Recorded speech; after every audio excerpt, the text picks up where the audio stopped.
Allahu Ekber, Allahu Ekber, La ilahe illallah. You can kill him. If Muslims cannot take them to and sell them in the market, then you just kill them. It's okay. Hamza's a speaker, he brainwashes people. He gets funding, he sends them to commit murder abroad. Al-Mujahirun is a UK-based Islamic pressure group with offices in Pakistan. 25-year-old Abdul Salam grew up in London's Brick Lane. Now he's a recruiter for the Taliban. What's your involvement in recruiting and training young British Muslims? For the Muslims from Britain, there's hundreds of them that come over from Britain to Pakistan or Afghanistan.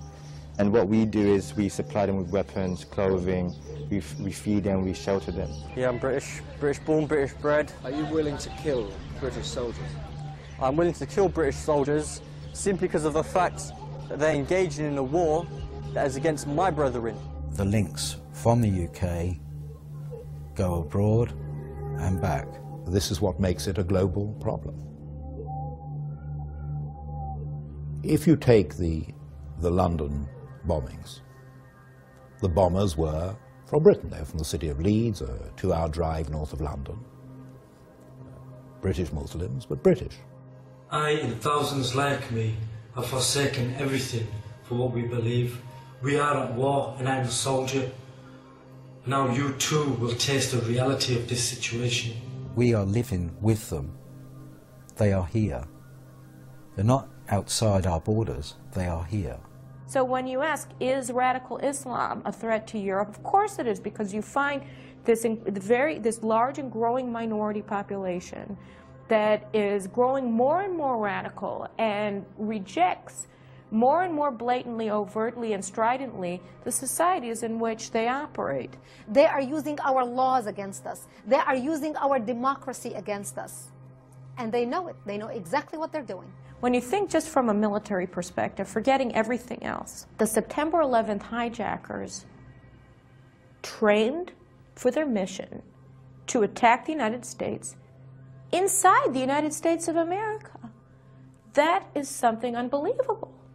Here these 19 Arab Islamic fundamentalists come to the United States, dress like Americans, get American driver's license, register in American flight schools, and in American flight schools, they learn how to destroy the World Trade Center with American jetliners.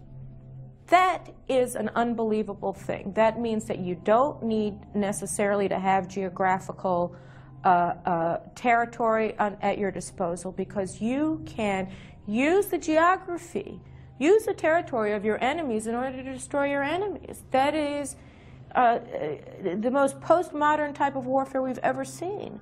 I think the world, despite the number of attacks on various countries, is still in denial. They don't want to believe that someone has declared war on them.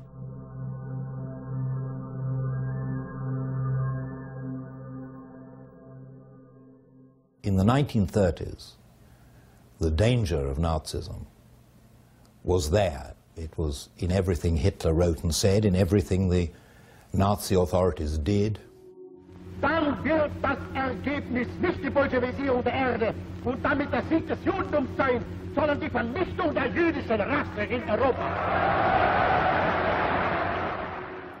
In the corruption of a whole generation of German youth through the propaganda of Nazism in schools. But people thought, well, this is a German problem, it's a limited problem. We have our own problems, we have our unemployment. And I think the same is true today. They don't connect the dots. They don't connect the acts together. They don't see that Islamic fundamentalism is a global network and a global problem. There is no terrorist threat. There is no terrorist threat. Yes, there have been horrific acts of terrorism, and yes, there will be acts of terrorism again. But that does not mean that there's some massive terrorist threat. We have to worry about terrorism. If terrorism had struck on the West Coast rather than the East Coast, some of the folks in Hollywood might have a somewhat different view. People don't want to feel that this is part of a single thread. Because if you come to that conclusion, and I'm sure it's the true conclusion, then you have to do something about it. If you ignore a real threat, like has happened in the past before World War II, then the world will pay with many, many millions of dead. In Second World War, the West was sleeping. The Munich Accords came regarding what should we do about this Adolf Hitler who wants to take over Czechoslovakia. So what did the parliament do in Great Britain? They got together and they said, well, we need to give Hitler land for peace. In return for Hitler's guarantee of world peace, Chamberlain and Daladier prevailed upon Czechoslovakia to give up the Sudetenland without a fight. In Britain, a happy Chamberlain came back declaring he had achieved peace, peace in our time. One of the most tragic and ironic scenes in all history. This morning, I had another talk with the German Chancellor, Herr Hitler. And here is the paper which bears his name upon it as well as mine. Chamberlain believed that they could do a deal with Hitler, that Britain and Germany had a special affinity. We regard the agreement signed last night and the Anglo-German naval agreement as symbolic of the desire of our two peoples never to go to war with one another again. Winston Churchill had warned his country and his government that they were pursuing a disastrous course with regard to appeasing Germany. Peace. It wasn't peace.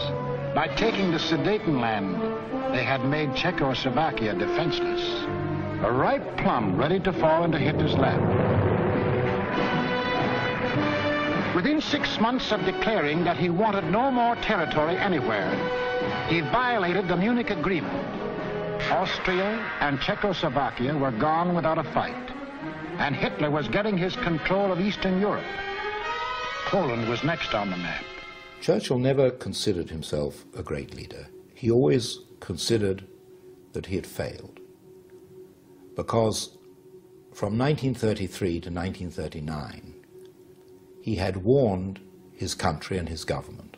So when war came, and when in May 1940 he was asked to be Prime Minister, he felt he